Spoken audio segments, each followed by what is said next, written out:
This was the horrifying scene, just steps from Sam Younger's beachfront home. Sam, his wife Josie, and their 2 dogs escaping with seconds to spare as the inferno engulfed their neighborhood along Lahaina's historic Front Street, turning it into ash. It was devastating. It's unspeakable, unthinkable, really, just seeing what was going on, the destruction, all the people. This popular tourist town, once rich in beauty and culture, now gutted. Many residents left with scars, physical and emotional, as they fled in terror. It's like an apocalypse. As walls of flame surrounded Mike Chiquino's home, he and his wife Andreza had to dive into the water to escape getting burned. The current was pulling us out. You can't see anything.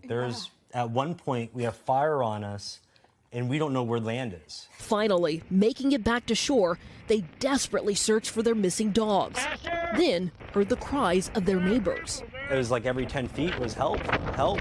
And I helped as many people as I possibly could.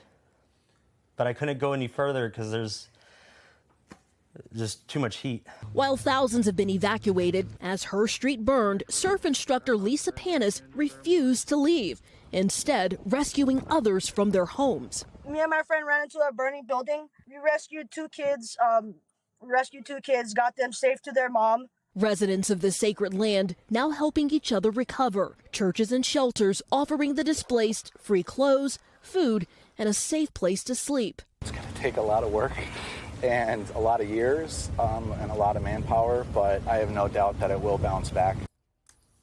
So, Dana, first of all, so good to see the helpers have already showed up there. What are folks at those shelters, what are they telling you about what they most need going forward?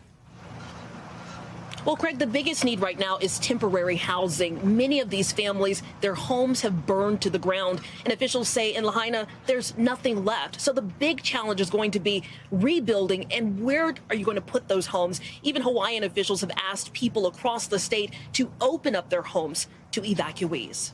Craig? All right. Dana Griffin for us there in Hawaii. Dana, thank you. Hey, thanks for watching. Don't miss the Today Show every weekday at 11 a.m. Eastern, 8 Pacific on our streaming channel, Today All Day. To watch, head to today.com/allday or click the link right here.